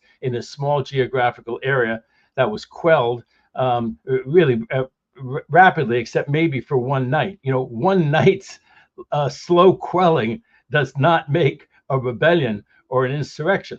And so the judge said that, and he also said under the 10th Amendment to the Constitution, that's part of the Bill of Rights, there are 10 of them, and one of the rights is the rights that are kept by the states to protect themselves and manage their own affairs unless the decision is expressly delegated to the federal government. And this was not something that was expressly delegated to the federal government to deal with a night's to deal with a demonstration that at night, or maybe for 2 or 3 different nights, came in a very small area of Los Angeles to have a lot of illegal conduct, some of which was not, the burning of the Waymos was shown on an endless loop. There were only so many Waymos, and that was only one, consolidated incident. But to show it over and over again, I gave the impression, as Fox tried to, that it was all over town, that there was some big rebellion. So the judge made a very sensible decision on that. And he said that he did have a right to judicially review it. And then he issued an order that basically Trump would have to turn over the federalized National Guard back to the state, back to Newsom. By the way, Newsom has said later that since that has not happened yet, we're actually going to have trouble training to fight and fighting fires because there's only one National Guard, and it's now been commandeered.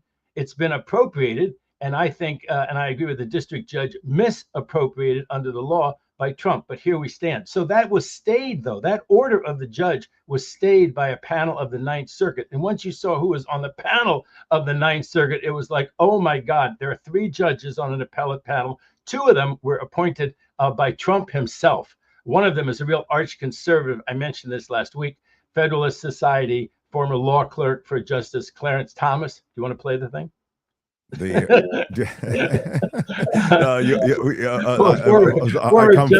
come from regular stock. Yeah, there we go. There we go. And I'm sure that law clerk came from regular stock too, through the Federalist Society to Justice Thomas's selected employment. Anyway, I think he's probably a lost vote on this issue. There's another judge who's from Hawaii who may be the basis of a 2-to-1 decision, but we sure haven't seen it yet. And I think even if there's a Democrat, female judge appointed picked by Biden, who's on there too, although she didn't ask very great questions to make you think that it may go 3-0. And Mark, can I just comment on this for 1 second? It's sort of interesting case from 1832. They talked about at this oral argument.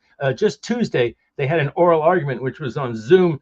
Anybody could watch it. The sound was terrible, so I encourage you to take my version of it and not batter your ears trying to listen to the Zoom version of it. But she asked the question, how do I get around a case called Mott? Mott was a case from 1832 where the president called out and the case had hung around forever. It might have been from like the early days of the Republic, but the case batted around forever. It didn't get decided till 1832.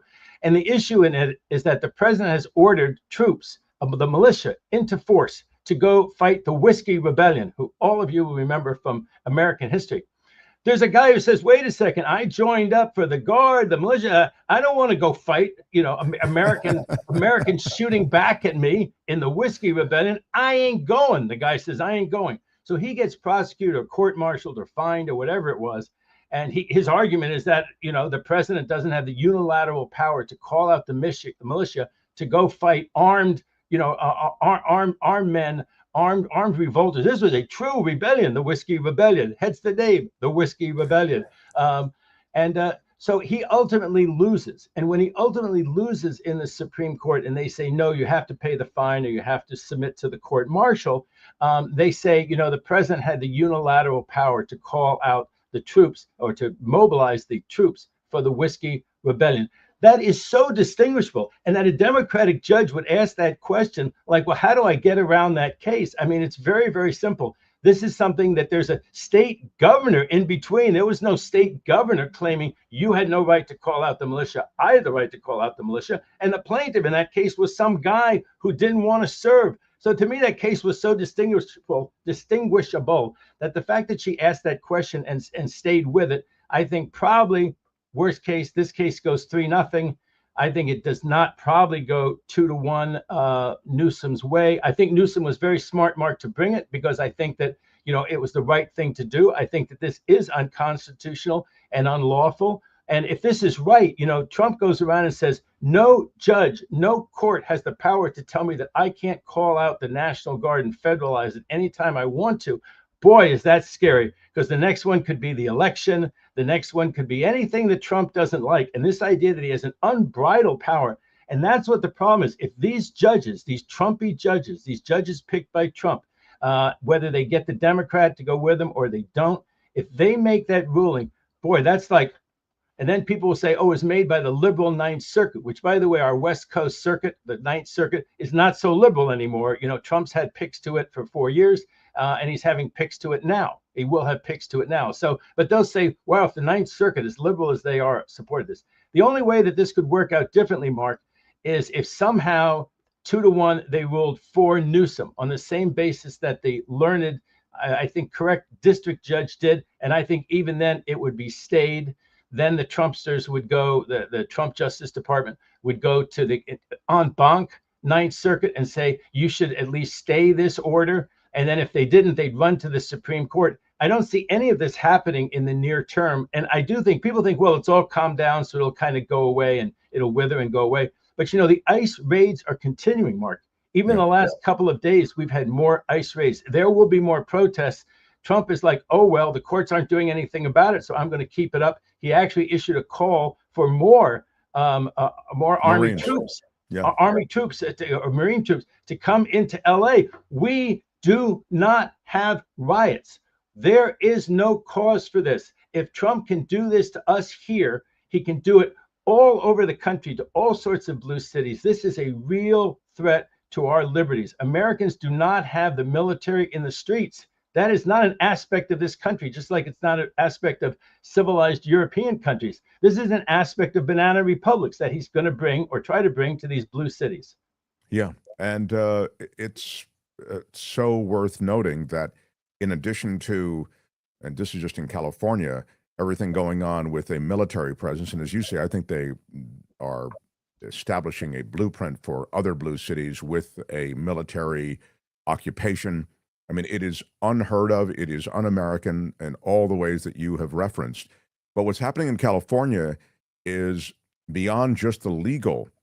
Trump is now threatening all the fire relief money that was coming from the feds. He wants to derail that. He wants to pull it. He wants to bring California to heel, under his dominant and unyielding reign. And so he is very much talking about the fact that whether or not he approves disaster funding for the wildfires may have everything to do with how California is behaving and whether or not there are ongoing legal hassles that are presented to him. So that's something else that I would ask you. Can you, I mean, I guess you need to know how to do it, but can you sue over money that should be rightfully dispatched to California in the sense that federal relief money is entitled to those people who need it?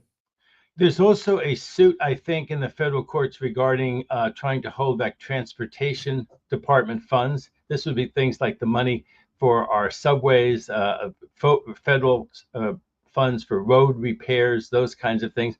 Obviously, anyone who's driven around or tried to ride the subway knows how desperately we need that money. And I think that, again, it's if it's been allocated by Congress, we're entitled to it. There's law that the president cannot engage in impoundment. The president cannot impound funds that have been earmarked to California. And normally they are. They don't just say, go spend $5 billion on transportation needs. They say spend $1 billion on LA's subway, spend $1 billion on Oregon's road repair. You know, and so Oregon, if it doesn't get the money for road repair and we don't get the money for the subway, I think that those lawsuits, Mark, will be successful. And, you know, with Trump, a whole lot of it is to threaten and to hope that he can do a lot from his bully pulpit and from, you know, yelling and haranguing that he really can't get at the end of the day from the courts. But can I mention one thing, Mark? I don't want to be really controversial, but I can't help but mention it. The first time I went on the station that shall not be named, the radio station, it was not with you and it was not with Pat Thurston. It was with another host you had in those days. And here, one of his producers said to me, whatever you do, don't advocate secession. So I remembered those words. Whatever you do, don't advocate secession for California. But, you know, the idea that Trump will be the last Trumpian president, you know, I'm kind of old for this fight. But, you know, you have people who listen to you who are 20 and 30 years old. This is really what it's going to be like for California and some of the blue states. Someone like Vance, Rubio, Ted Cruz, they would be just as unpopular in California and want just as much to punish California. I think after this thing, especially with the people who are working and building up our economy and they're making their lives so miserable and torturing their families and all that, I really don't think any Republican will win major office in California for 100 years, Mark. And as that goes on and on and on, you wonder, what are we getting out of this? Really, what are we? Now, one thing we're getting out of it is that Texas is not invading us. You know, we don't have an angry neighbor next to us. You know, the idea we'd have Canada and we'd be the West Coast and there'd be another, we'd be the West America and they'd be the East American. What would really be so awful about that? One problem, right? We'd be richer. We'd be richer. We wouldn't be told what to do. We wouldn't have our 2 senators trying to fight against 4 senators just from the Dakotas. Okay, but Mark, and we have all these wonderful things, but we would have maybe you know, right now we have 2 friendly neighbors and 2 big oceans. We'd have 2 friendly neighbors, 2 big oceans, and maybe an unfriendly neighbor. But you know, we'd protect ourselves. We'd protect ourselves from I mean, the Midwest invading us. Look, the only thing I would say to that, I mean, it's a nice kind of fantasy because I think you're right. I mean, it appears certainly under Trump and GOP dominance, and I would argue that might be our George Washington. That might be our George Washington. I mean, the reality is that Trump has already shown you that he has no qualms at all about bringing in troops. And if you were actually to secede or to attempt secession, there'd be the military to, you know, pretty much send you the brushback pitch. You are not leaving the Union, California, especially because you're rich. You are not going anywhere. You know what I mean, David? Just as a practical matter, I love it. Again, I love it as a pipe dream, but I just see it as sadly impractical, you know? One last thing, we would be very friendly toward the other states. This would be with as little, what did Lincoln say? As little malice and rancor as possible.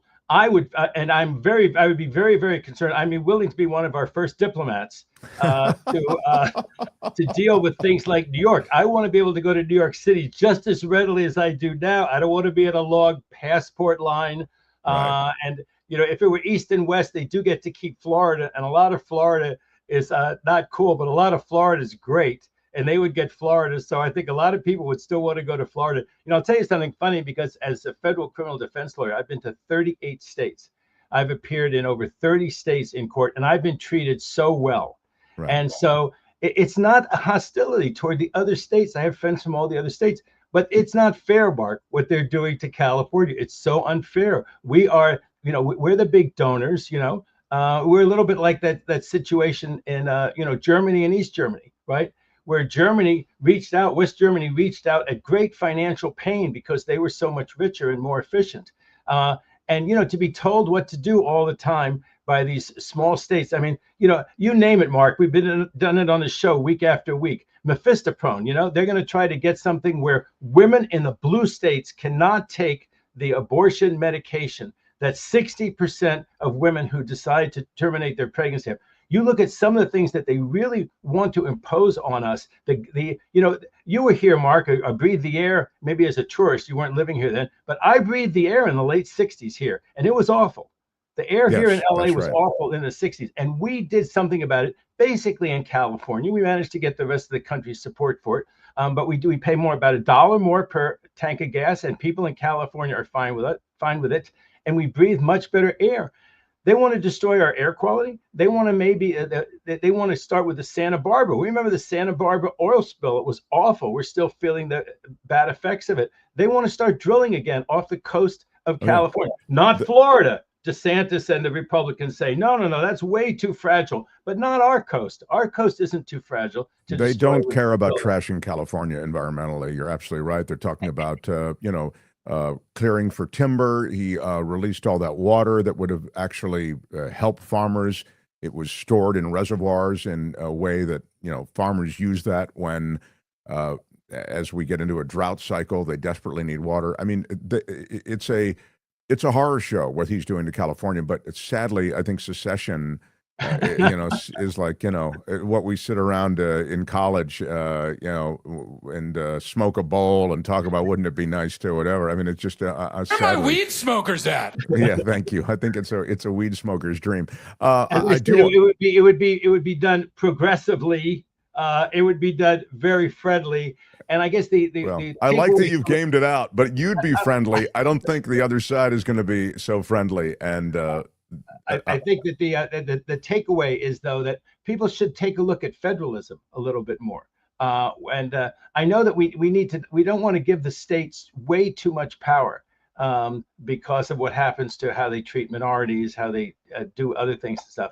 But maybe federalism isn't so bad. Maybe liberals should rethink federalism a little bit. That federalism is not just the domain of the never go forward. It was not always just a retrograde. That maybe federalism is something. And I think some people are realizing that, like, for instance, the gas policy, the environmental things, that if we can't save the whole country, and you certainly can't with this current EPA, do everything you can to save California. And I know what you're saying. That right now they have the whip hand. They're in control. But it won't always be like that. Maybe we should be thinking about that before we have, like, there may be another respite. We may have like another 4 years. And then and certainly during those 4 years, think about, how do we avoid this situation of Trump 3? How do we avoid the situation? Yeah, it'll be a GOP. Advancer Ted Cruz, who's just another Trump. And we haven't made provision so that when that person comes to power in 7 years or in 11 years, that we're ready for it. Yeah, I mean, I like how you think and game it out, and you have an optimistic view of the future. I don't know, frankly, this is a part of a longer conversations. Maybe we'll have these conversations at like the June Swoon event and elsewhere, even off the air. But I don't even know that, given the death grip that the GOP has on government right now, and even on the right to vote, and just the way in which they are approaching and setting the table for the kind of dominance that they clearly are exhibiting.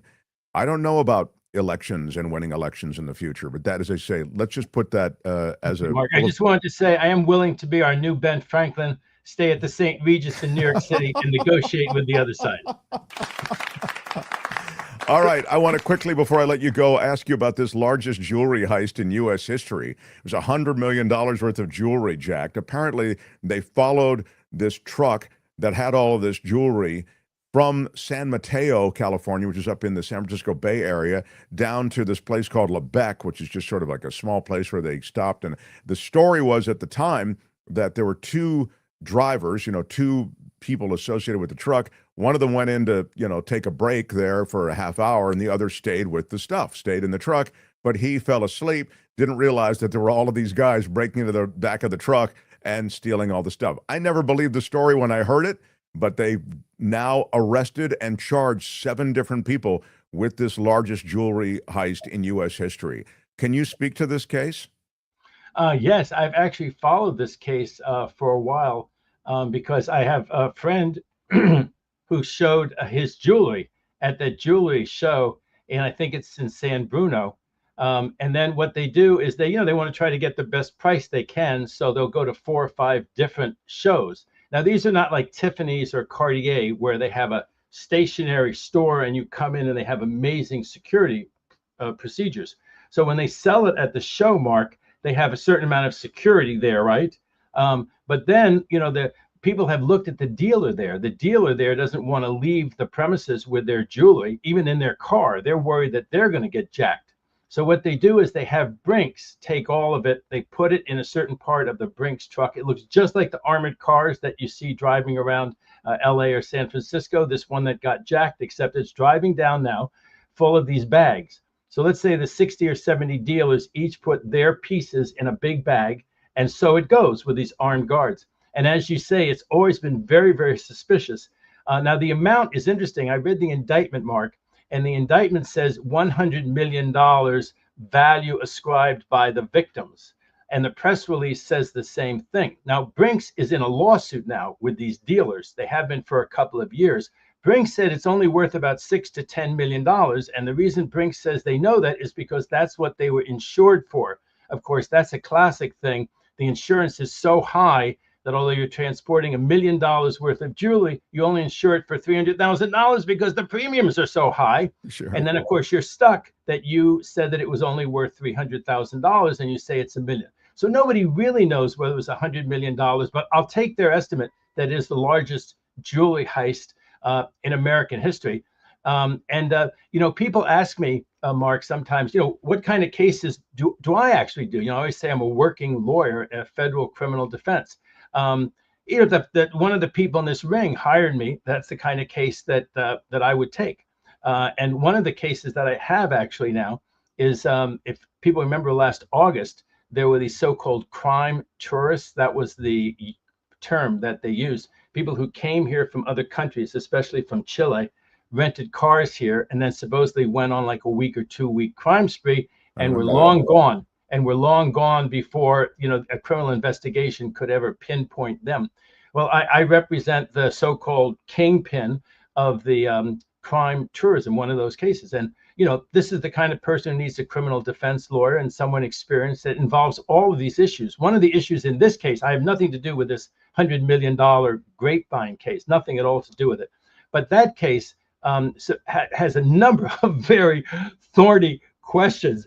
How did the guy in the cab sleep through all of this? This is and you can speculate, Mark, on a lot of things. You can speculate that the driver, half an hour before he's going to stop, gives him a soda that's laced with something, right? Oh, I see. Okay. That he would want to have that person fall asleep. I have no idea whether that's true. I don't think that's one of the accusations, but all the people who love this is like a real crime thing. This is like Ocean's 11, where you haven't seen the movie and you're trying to figure out how on earth did this go down. It could also be that it was done so quietly, that they got into the cab so quietly. They come out of the car right behind. The guy really is asleep. They have an acetylene torch or something like that, right? And they open it up so quietly, the guy sleeps through it. Well, you got to believe one other thing. He either was really tired and really sleeping hard. Somebody gave him something that made him sleep so hard. You can also speculate that maybe he wasn't asleep at all, that maybe this is a story. The other thing that's weird is that they get onto it very quickly out there in the middle of nowhere near this truck stop where they just stopped to get a bite. The guy has an alibi, right? The other driver, one guy's asleep, the other guy has an alibi. He's in buying food, and the whole load is ripped off in this very short time, enough so that the cops get out there and they interview them. And one of them says, it's really funny because I was getting all these strange looks at the show. People were looking at me at the show. Now, of course, after the fact, Mark, you might say, oh my God, thinking this back, there was some suspicious activity at the show. But of course, the obvious question, where are all the good journalists, Mark? You need to interview these people. One of the questions is, wait a second, what did you do when people were looking at you suspiciously at that show around all those millions of dollars of jewelry? Did you tell Brinks? Did you tell somebody? What happened? Why didn't they send a car along with you? Why didn't they send some extra support? Anyway, it's a fascinating incident, Mark. It's fascinating, you know. And the more you speak about it, because you're about the journalism part, I think you're right. I also think that it's the stuff of the documentary film world now. There are a lot of documentaries on the Gardner Museum heist, on a lot of these forgery type situations. There's a great movie about wine fraud, which is called Sour Grapes. I recommend all these movies. There's a movie called Made You Look, which is also about art fraud. But this one is a big one because of the, to me, what you've described is, and you covered the story on when it first broke on the show, et cetera, the clear disconnect between the facts of the guy sleeping while the biggest jewelry heist in, as you say, we'll stipulate to the fact that it's the biggest jewelry heist in U.S. history is going on. I mean, you know, they torch the lock, et cetera, quietly enough that he sleeps through it. I mean, come on. I mean, it just strains credulity. And what I love that you've just said also, and I hadn't considered it, and I know that there's no evidence necessarily to back it up, but just as you're running out different narratives, that guy could be drugged in some way so that he actually does sleep so soundly. So it's actually the guy who goes inside that's in on it. I just love that, because I always thought it's the guy who's in the cab who says he slept through it. It's got to be him who's in on it. But no, they're probably, if you're going to go for conspiracy, maybe they're both in on it. You know, I'm going to go inside. You're going to be, you know, it's the whole thing is, it's wrapped up in a lot of stuff that still needs to be explained, I guess is what I would say. And you've articulated a bunch of it. So. Well, absolutely, Mark. And the other thing about it is that you wonder how the case actually broke. I mean, it's over 3 years old.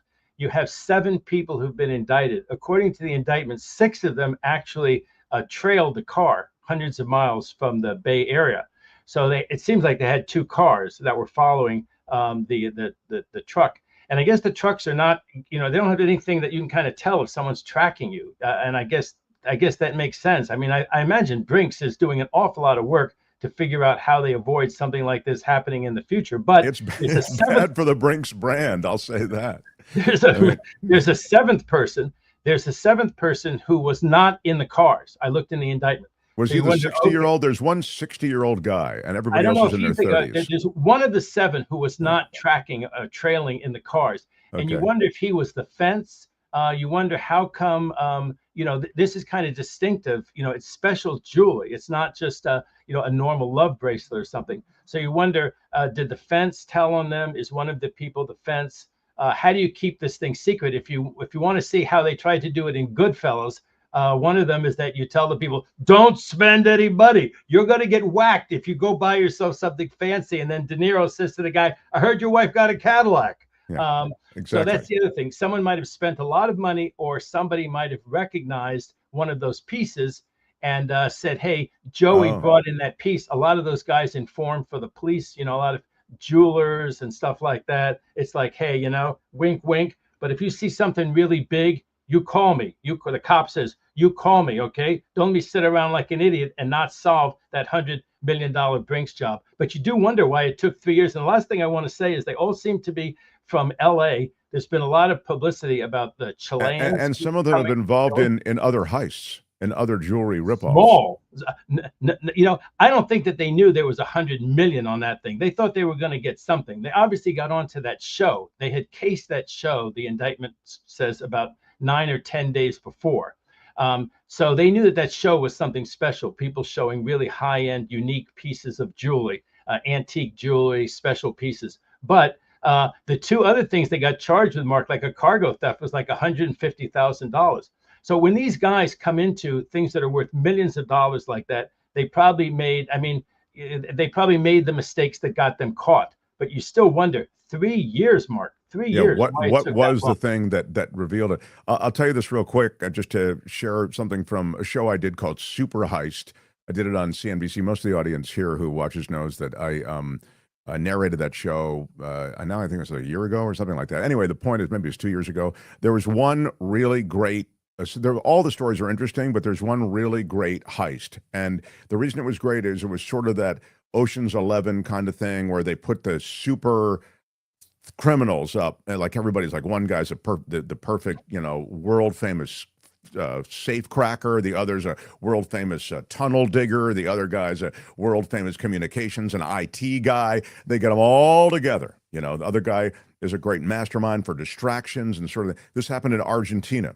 And it was a huge bank job. And it was fascinating. There are a bunch of other layers, but to keep it short, I'll just skip to the part that really applies to what we're talking about, which is they got away with it. They got away with this hugely complicated, well thought out and scripted plan. And it was the biggest bank heist in history anywhere. And they got all of this stuff, and completely, because of these guys being super villains, there was no trail. 2 years later, they busted them. And the reason they busted them was because the girlfriend of one of the guys got into a fight with him and broke up with him. And she went to the authorities and blew the whistle.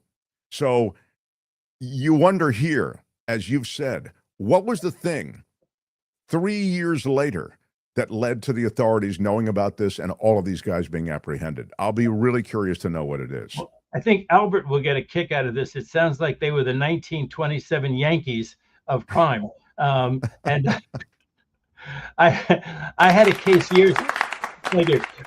I had a case years ago where this fellow is working in LA, it's a totally normal life, and they pick him up for like a 15-year-old case. And yeah, it was a former girlfriend. Former girlfriend got herself in trouble with the law. They said, you're going to women's prison for 2 years. She said, let's try this. Let's try. Here's what's behind door B. I'll tell you about this boyfriend of mine from 15 years ago. And, nowadays with DNA and everything else. But 3 years is still a long time for it to take. And the very last thing, Mark, is that, like I said, and I mean this in fun, joking around, but this was not a case where, what do they say in Hamilton? Let an immigrant do it. These were homegrown, not Chileans, not Argentinians. That's right. That's right. Homegrown talent. But I want to say there's something about homegrown talent. Homegrown talent. I want to say this about homegrown talent. What they were doing, the cargo theft thing sounded like one where they were very likely to get caught. I mean, they confront somebody. He says to him, "You say a word, I'm gonna F you up." He brandishes a knife. So I don't think these were the 1927 Yankees of theft. Weird that it took 3 years. Katz, I love talking to you. You're great. Look forward to next week, and maybe get you in for June Swoon a week from tonight. We'll see. I'd love to do that, Mark, and I'd love to hear one of your heist shows. Don't do any coverage of my cases. My own cases, way under the radar, Mark. Help me keep them way under the radar. Your clients are all not guilty. That's what's so great about you. David Katz, everybody. Thanks, David. Love it, love it, love it. The Mark Thompson Show. Albert, how could you let it get to be so late? It's late now. We are running way behind. It was such a great segment, and we got into the heist. I remember recording those with you for the heist show. Well, we love heists anyway on this show. We love capers, and when I got that show Super Heist, and I'm narrating these Super Heist shows, it was dreamy because we're dealing with the stuff that I just love hearing about. You know what I'm going to do, Albert? I'm going to do this for added value. I feel like I'm going to get to, because Kim has put it in every day. She's put in stories from the sky. Can we do it real quick, Kim, or would you prefer to bump it to tomorrow? We don't have time tomorrow. I'm sorry. It's either today or it's dead. Wow. I know. Black and white. No gray area. It's done. Let's do it now then. This is Stories from the Sky. We have clearance, Clarence. Roger, Roger. What's our vector, Victor? Enough is enough! I have had it with these monkey-fighting snakes on this Monday to Friday plane! Everybody strap in! And for a wild one, because this actually does go back to my Lord and Savior, Donald Trump. Trump's FAA pick. What does the FAA stand for, Albert? I'll ask you. FAA, what does that stand for? The Federal Air Administration, I think. What was the Federal second? Aviation something. Federal Aviation. You had it. Federal Aviation Administration. Yes. That's the winner. It took a minute to get there, but we got there. That's right. I thought he had it. I'm going to give him credit. Yeah. Trump's FAA pick has claimed commercial pilot license that he doesn't have. What? Wait. Don't they vet these people? What happened? Please, if he was, if he can talk a good game and he was on Fox News Channel or whatever, if he thinks Trump is the bee's knees, he's in. Brian Bedford is his name. He's the nominee to head the FAA. You can ask Albert. The Federal Aviation Administration deals with aviators and aviation. For years, he erroneously stated in his Republic Airways bio that he is a pilot with a commercial rating, and he's not. What? Oopsies.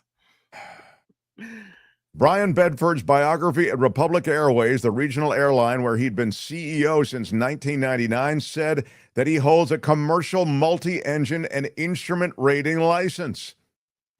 The FAA registry that houses data on pilots' licenses does not list any such commercial credentials for Bedford. Similar language asserting commercial credentials for Bedford appeared in his Republic bio since at least 2010. He is a licensed private pilot. He's gotten certain additional credentials allowing him to fly in a variety of specialized circumstances, like he can operate a multi-engine plane and pilot at night in bad weather. He's passed written and oral exams. According to the Transportation Department, he's got all that stuff. But he doesn't have those licenses that through this week up until yesterday he claimed he had. We've all fudged our CVs here and there, just oh, you think we've all padded our history, is what you're saying? Yes. Yeah. All right. Padding, well, some extra padding, but saying you have credentials that you don't have just to get the job. I don't know. Ooh, it's a wild idea, but it just might work. That did work for him. Apparently, and this will come as no surprise to anyone, questions about his credentials do not appear to threaten his prospects for heading the FAA, because the world of expertise has left the building. 137 plane passengers stuck on 32-hour flight that landed 5 times and ended up where? Right back where it started. That's a bummer. Condor Airlines flight from Zurich to Crete in Greece was rerouted due to extreme weather conditions, ended up making live landings during its 32-hour travel time. The flight was carrying 137 passengers, ended up back in Zurich for its final landing. Strong winds in Crete made it impossible for the flight to land despite multiple attempts, and it was diverted several times, also made an overnight stop. Imagine the flight that never ends. Violent turbulence on a flight in Germany forces an emergency landing, injured 9 people. Severe storms in southern Germany forcing a Ryanair flight to make an emergency landing. It happened late yesterday after violent turbulence injured 9 people aboard. And finally,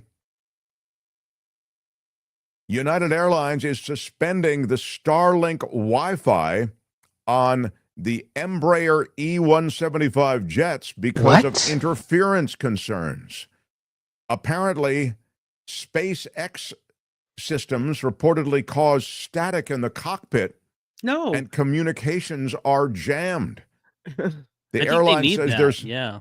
there's no safety risk, is what they say. But I think you know what the problem is just as well as I do. Yeah, exactly. Apparently, everything is going extremely well. The Embraer E175 jets are operated by SkyWest, like regional affiliates that serve short-haul routes within the U.S. And United Airlines is planning to expand Starlink service across more of their aircraft through 2025. I've experienced Starlink on Hawaiian Airlines, and it's very good. So It is. I mean, it's nice revolutionized. thing I can say about Elon. Yeah.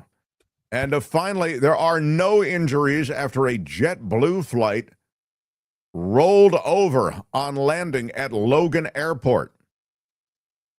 Never a good thing. Moral of the story, if you get on a flight, ask them not to roll over after they land. And that is Stories from the Sky. This has been Stories from the Sky. The captain has turned off the seatbelt sign, and you are now free to move about the cabin. I want to quickly acknowledge anything I need to acknowledge before we say goodbye. A lot of you have jumped in with comments and the like, and I appreciate that. Nobody's buying Trump's new golden phone, says Janice. So that's breaking news. Didn't realize that. Nobody buying his golden phone. Surf and Tumbleweed for $13 says, I just love listening to Professor Fraknoi. Such a nice break from, the orange stuff. Yeah, I agree. I love having Professor Fraknoi, and we love scientists. And next week, maybe Emil Schilphausen. Yeah. Dr. Emil Schilphausen III could be through. Michael Shore's mug. There's $5, Harry Magnan says. Michael will be in tomorrow. We will ask him about the mug and the mug controversy. The perfect topic for today, Earth leaning to the Sun King. Now I see how the Mayans would worship the sun. Exactly. Chaplain Fred sees it all. Reads between the lines, Chaplain Fred does. Thank you for the $5 super chat. Denise Cat. How about a $20 super sticker? I'm loving it. Big shout out. Big shout out. Great way to end the show. Richard Delamater, how my heart and soul cries out for the sea turtles and the sea life with the $5 super chat. It's true. Sea turtles, porpoises, so many wondrous creatures in the ocean are all just scooped up in these huge gill nets that extend for miles and miles and miles in the ocean, or kilometers and kilometers if you're watching from Europe or the rest of the world. And their lives end just like that. It's all over. It's called bycatch. It's like the price of doing business. Yeah, literally endangered creatures are scooped up in all of that. So thank you for recognizing that. Luis, props to my Dodgers for publicly coming out in support of the immigrant community in L.A.